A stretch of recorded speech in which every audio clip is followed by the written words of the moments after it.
On the night of March 8, 2014, Malaysia Airlines flight MH370 lifted off from Kuala Lumpur, bound for Beijing. It was a routine red-eye flight, the kind that thousands of travelers take without a second thought. On board were 239 people, including families, business travelers, and crew who expected nothing more than a quiet, overnight journey.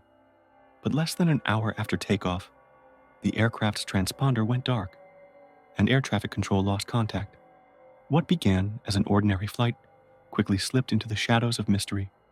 Military radar later revealed a strange twist.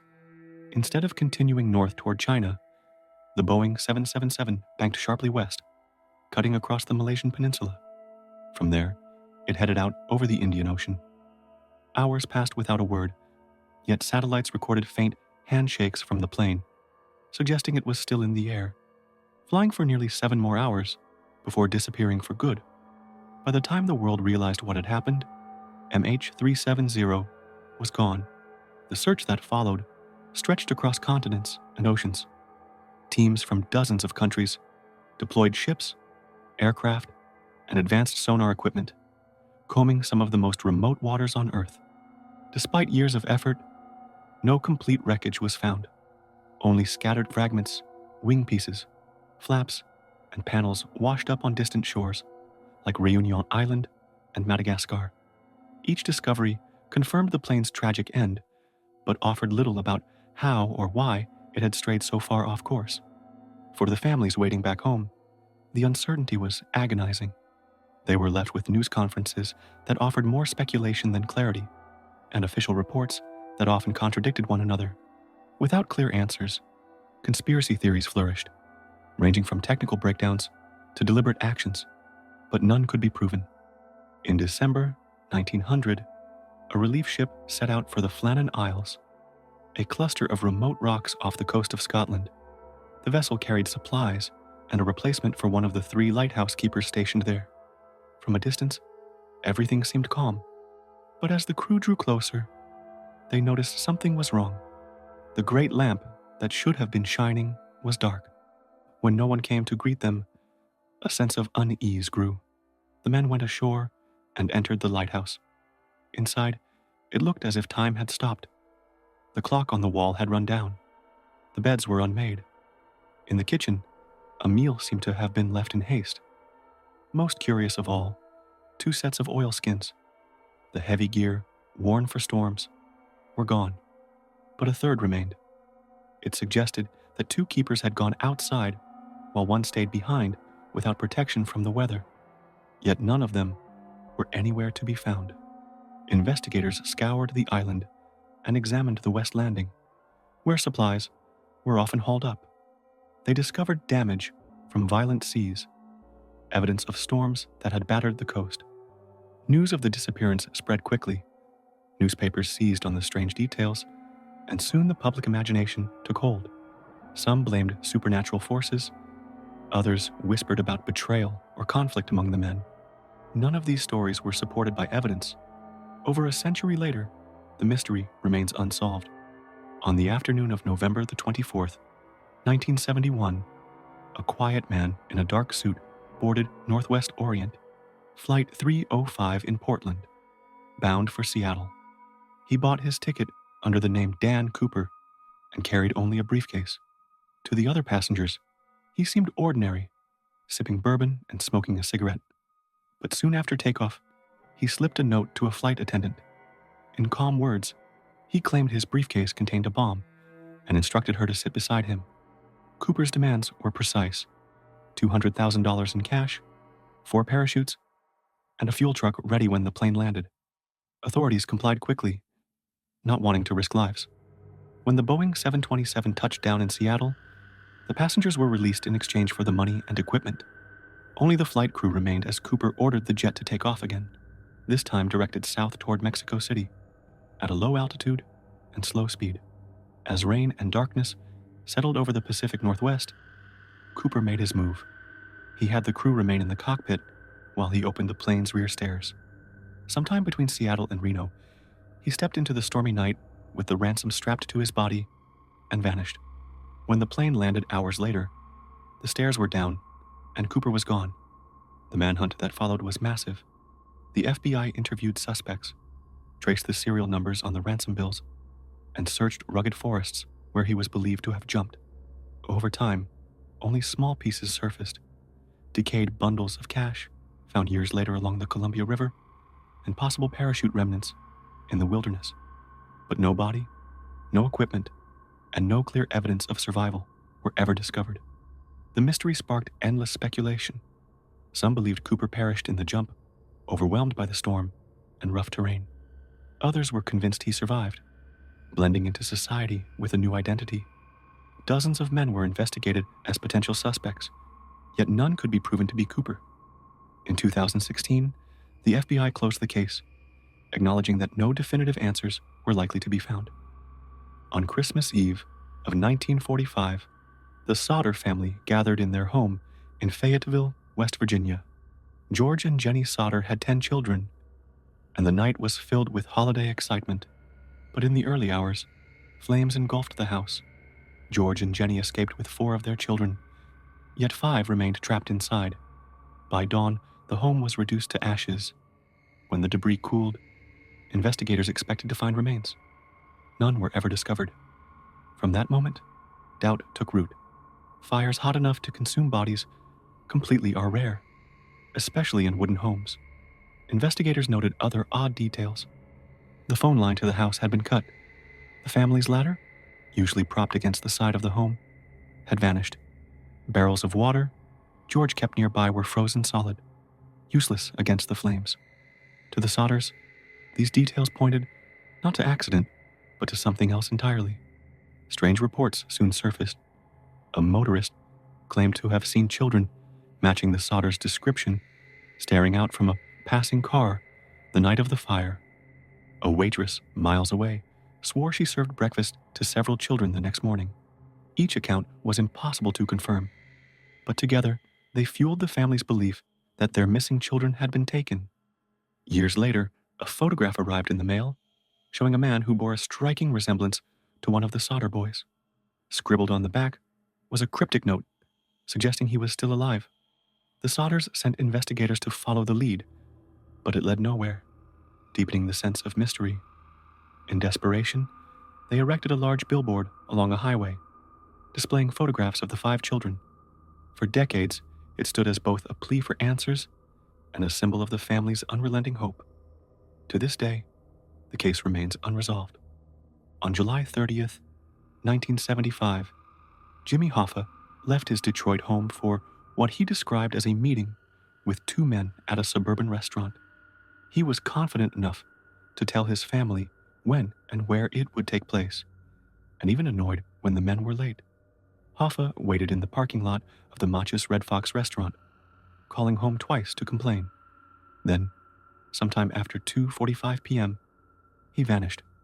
His car was later found still in the lot, unlocked, but Hoffa was gone without a trace. Hoffa's disappearance was shocking, but his life had already been the stuff of legend. As the longtime leader of the International Brotherhood of Teamsters, he transformed the union into one of the largest and most influential in the nation. He was admired by workers for securing better wages and benefits, yet his career was also shadowed by accusations of corruption and deep ties to organized crime. Prison time in the 1960s weakened his hold on the union, and though his release barred him from leadership, Hoffa was determined to return to power. That determination had made him enemies on all sides, inside the union, in government, and in the underworld. The FBI mobilized one of its most extensive investigations in history.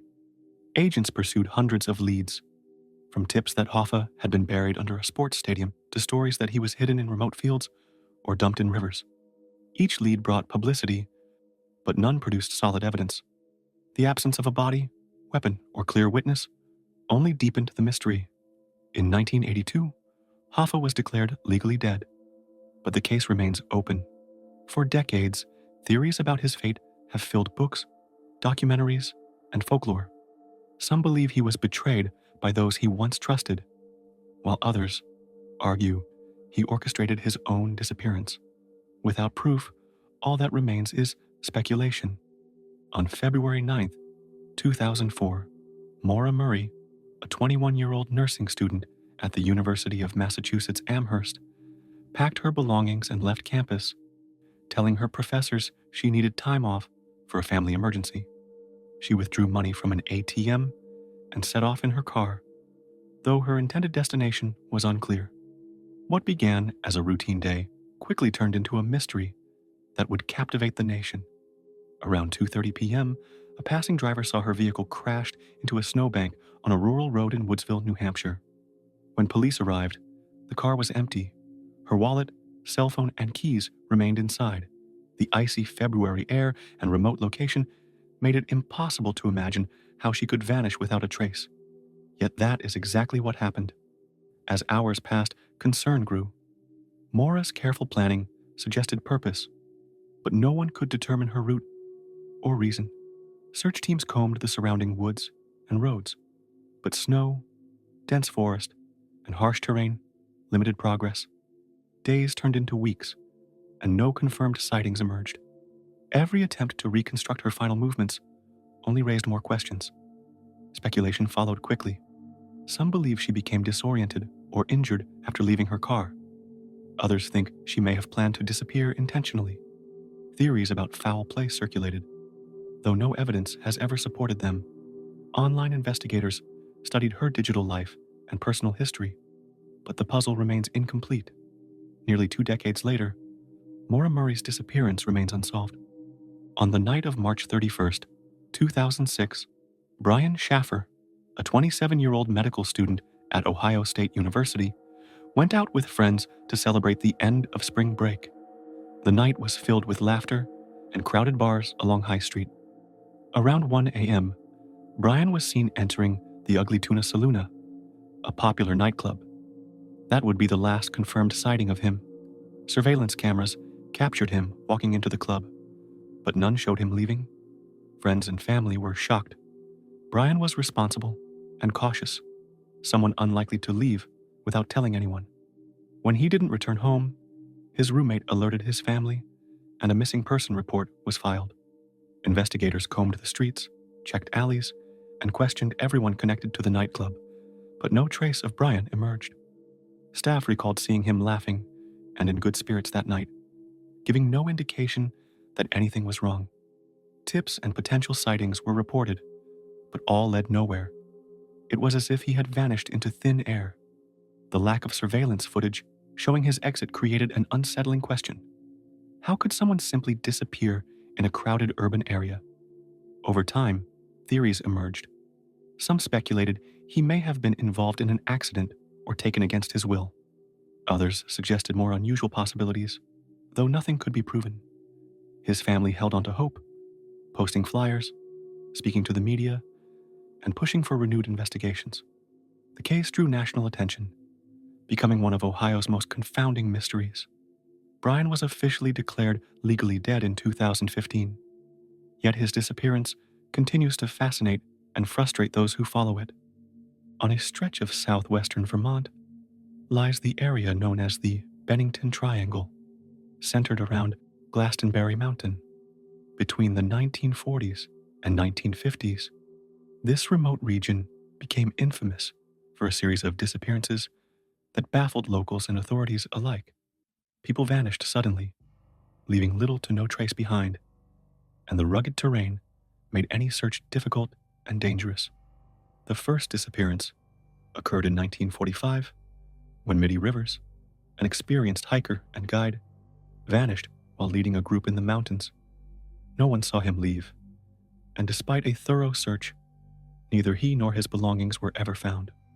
3 years later, college student Paula Weldon disappeared while hiking the Long Trail. Searches turned up nothing, and she was never seen again. In 1950, James Tedford, an elderly man traveling by bus, vanished without warning. Witnesses remembered seeing him seated, but when the bus arrived at its destination, he was gone. Other cases followed.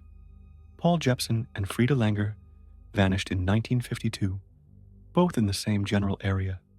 Each disappearance shared unsettling similarities: suddenness, no clear evidence, and remote wilderness that hampered rescue efforts.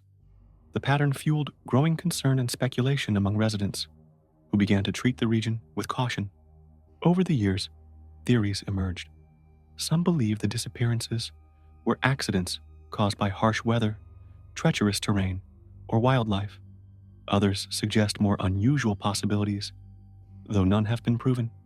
The combination of repeated vanishings and the area's isolation turned the Bennington Triangle into a legend, a place where ordinary trips could end in sudden uncertainty. On the night of May 14th, 2008, Brandon Swanson, a 19-year-old from Marshall, Minnesota, was driving along quiet country roads after celebrating the end of the school year with friends. Around 1:30 a.m., his car slid into a ditch, leaving him stranded. Calm but unsure of his location, he called his parents for help. Brandon told them he would walk toward the nearby town while his father drove to meet him.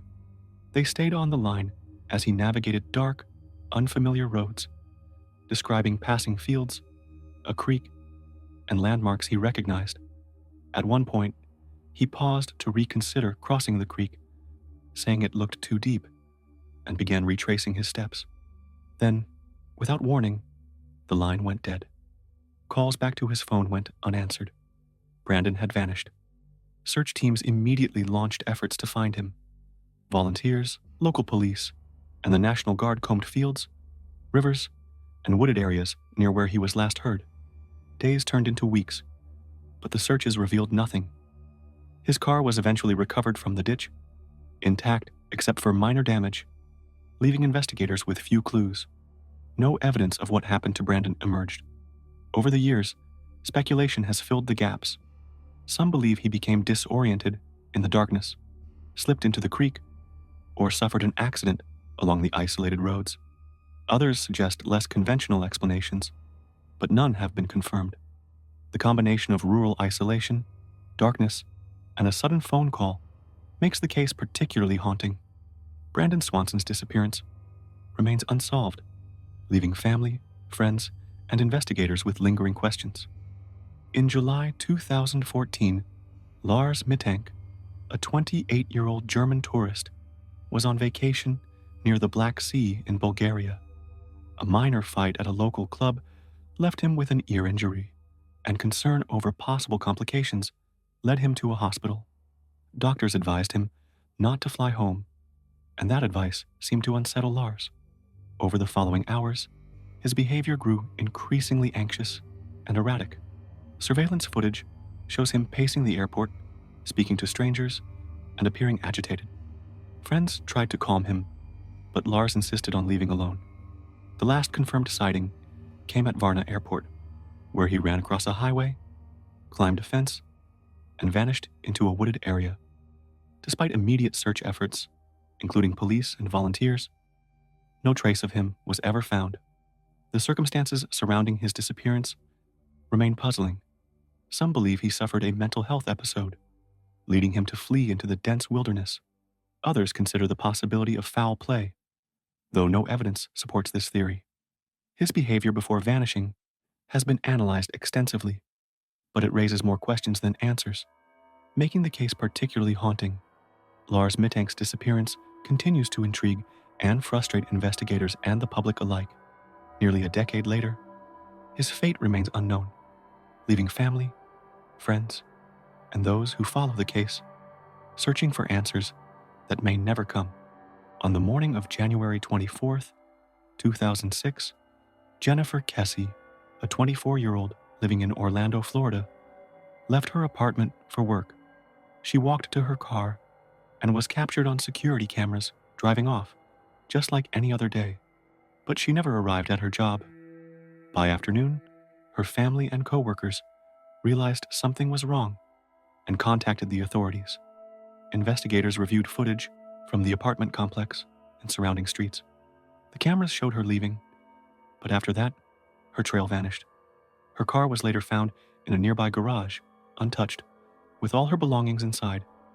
There were no signs of struggle, no theft, and no clear indication of what had happened. It was as if she had disappeared into thin air. Friends and family described Jennifer as careful and responsible, someone with a predictable routine. Her sudden absence raised urgent questions. Who could have known her schedule? And how could she vanish in a populated city? Police canvassed the neighborhood, followed tips from the public, and checked her financial activity, but none provided answers. Over time, speculation has grown. Some suggest she may have been taken by someone familiar with her routine, while others consider the possibility of a stranger. Despite media coverage and ongoing investigation, no evidence has surfaced, and Jennifer's fate remains unknown. On the evening of January 26, 2019, Tammy Kingery, a 47-year-old nurse from Raleigh, North Carolina, finished her shift at the hospital and drove home. She spoke briefly with family members, then vanished.